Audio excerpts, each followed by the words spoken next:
یورپی یونین میں جعلی خبروں کے حوالے سے تحقیق کرنے والے ادارے ای ڈس انفو لیب کے بھارت کے حوالے سے حیران کن انکشافات سامنے آئے۔ بھارت گزشتہ 15 سال سے ایک مردہ پروفیسر، کئی غیر فعال تنظیموں اور 750 میڈیا آرگنائزیشن پر مشتمل جعلی نیٹ ورک چلا رہا ہے۔ انڈین کرونیکل کے نام سے بدھ کو جاری ہونے والی اس نئی تحقیق کے مطابق اس منصوبے کے تحت مردہ پروفیسر کو زندہ دکھایا گیا، جو 2006 میں 92 سال کی عمر میں وفات پا گئے تھے۔ یورپی یونین کے ادارے کے مطابق انہوں نے کبھی ڈس انفارمیشن پھیلانے کی غرض سے مختلف سٹیک ہولڈرز پر مشتمل کسی نیٹ ورک میں اتنی ہم آہنگی نہیں دیکھی۔ اس نوعیت کا اتنا بڑا نیٹ ورک اس سے قبل کبھی نہیں دیکھا گیا۔ اس نیٹ ورک کے حوالے سے پچھلے سال بھی کئی انکشافات کیے گئے، مگر اس کے باوجود انہوں نے اپنا کام جاری رکھا، جس سے ظاہر ہوتا ہے کہ یہ نیٹ ورک کتنا مضبوط اور با اثر ہے۔ تحقیق کے مطابق سری واستو گروپ سے چلائے جانے والے اس نیٹ ورک کی پہنچ کم از کم 116 ممالک اور 9 مختلف خطوں میں ہے۔ یہ نیٹ ورک جنیوا میں اقوام متحدہ کی کونسل برائے انسانی حقوق UNHCR اور برسل میں یورپی پارلیمان پر اثر انداز ہونے کی کوشش کرتا ہے۔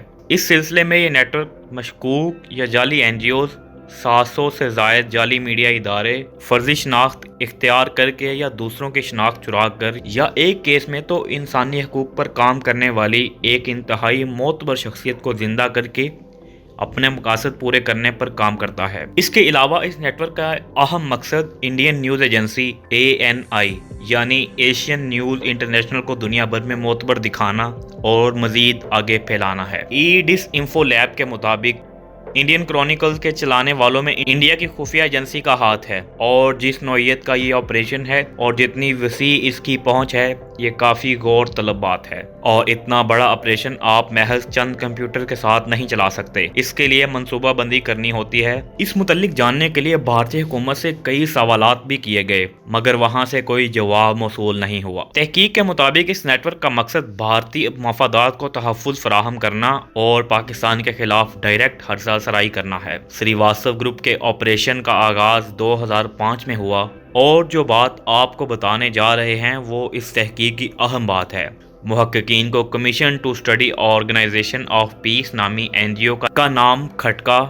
کیونکہ اس کا قیام 1930 میں ہوا تھا اور وہ 1975 سے غیر فعال تھی۔ اچنبے کی بات یہ تھی کہ تحقیق میں نظر آیا کہ اس ادارے کے ایک سابق چیئرمین پروفیسر لوئس بی سوہن کا نام 2007 میں UNHRC کے ایک سیشن میں شرکت کرنے والوں کی فہرست میں شامل تھا، لیکن پروفیسر سوہن کا 2006 میں انتقال ہو چکا تھا۔ اسی طرح 2011 میں واشنگٹن میں منعقد کی گئی ایک تقریب میں بھی ان کا نام بطور مہمان شامل تھا، اور وہ تقریب بھی سری واستو گروپ سے منسلک ایک ادارے نے ہی منعقد کرائی تھی۔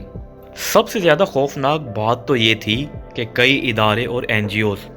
جو اقوام متحدہ سے منظور شدہ ہیں اور بہت سے جو منظور شدہ نہیں ہیں، ان کا بظاہر جنوبی ایشیا اور سیاست یا انسانی حقوق سے کوئی لینا دینا نہیں، لیکن وہ متعدد بار اقوام متحدہ کے فورم پر پاکستان کے خلاف آواز بلند کرتے ہیں۔ اور تحقیق کے مطابق ان اداروں میں سے واضح اکثریت سری واستو گروپ سے منسلک ہے۔ آپ کو واضح کر دوں کہ 2015 میں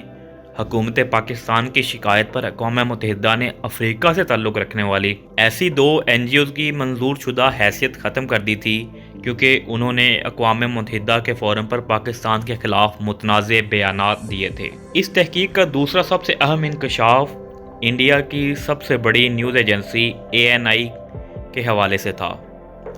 گزشتہ سال کی تحقیق کے نتیجے میں سامنے آنے والی 265 سے زائد جعلی نیوز ویب سائٹس بند ہو گئی تھیں۔ البتہ کچھ عرصے بعد ای کرونیکل کے نام سے ایک اور نئی ویب سائٹ قیام میں آئی، جس میں یورپی پارلیمان کے ممبران نے پہلے کی طرح پاکستان مخالف مضامین لکھنے شروع کیے، لیکن اس بار فرق یہ نظر آیا کہ ANI کے ذریعے ای کرونیکلز پر چلنے والی پاکستان مخالف خبروں اور مضامین کو شائع کر کے انڈیا میں دیگر میڈیا کے اداروں تک پہنچایا جا رہا ہے، اور ان خبروں کو ہلکا سا رد و بدل کر کے ان کو مزید سخت بنایا گیا۔ ANI نے ہر وہ پریس ریلیز، ویڈیو اور خبر چلائی جو پاکستان کو نشانہ بناتی، اور ان پر شائع ہونے والا یہ مواد بغیر کسی سوال کے بڑے پیمانے پر انڈین میڈیا کی زینت بنتا چلا گیا، چاہے وہ ریپبلک ٹی وی ہو یا بزنس اسٹینڈرڈ اخبار۔ مثال کے طور پر یورپی یونین کرونیکلز میں پاکستان کے زیر انتظام کشمیر کے بارے میں شائع ایک مضمون کو مختلف اور سخت ہیڈ لائن کے ساتھ ANI پر شائع کیا۔ اسی طرح گزشتہ سال جنیوا میں پاکستان سریواستو گروپ سے منسلک تنظیموں نے پاکستان مخالف مظاہرے کیے، جس کے بارے میں سریواستو گروپ سے منسلک فیک میڈیا اداروں نے خبریں چلائیں، اور وہی خبریں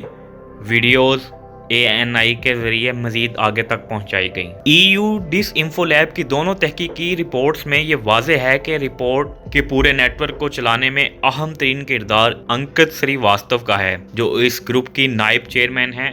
وہ اپنے گروپ کی 1991 سے قائم اخبار نیو دہلی ٹائمز کی مدیر ہیں، اور اس کے علاوہ ان کے ذاتی ای میل ایڈریس اور ان کی کمپنی کے ای میل سے 400 سے زیادہ ویب سائٹس کے نام رجسٹرڈ کیے گئے۔ جو تصویر ابھی آپ سکرین پر ملاحظہ کر رہے ہیں وہ سریواستو گروپ کے دفتر کے باہر کی ہے۔ گزشتہ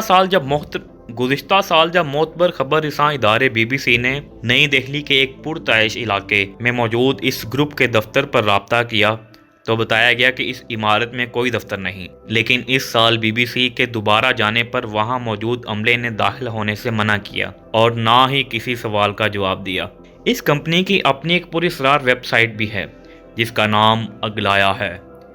یہ ویب سائٹ دنیا بھر میں ہیکنگ اور جاسوسی کرنے والے آلات، ٹیکنالوجی اور ڈس انفارمیشن وارفیئر سروسز کی بھرپور تشہیر کر رہی تھی۔ اگلایا نے اپنے اشتہار میں دعویٰ کیا تھا کہ ان کے پاس ملکوں کو نقصان پہنچانے کی صلاحیت ہے، اور 3 سال قبل امریکی جریدے فوربس کو دیے گئے انٹرویو میں سریواستو نے دعویٰ کیا تھا کہ وہ صرف انڈین خفیہ اداروں کو اپنی خدمات اور مصنوعات فراہم کرتے ہیں۔ اس تحقیق میں مزید پتہ چلتا ہے کہ جنیوا میں سریواستو گروپ سے منسلک اداروں کی حکمت عملی UNHCR کے دفتر کے باہر مظاہرے کریں، پریس کانفرنس کریں اور مختلف تقریبات میں شرکت کر کے اپنے بیانیے کو پیش کریں، جبکہ برسلز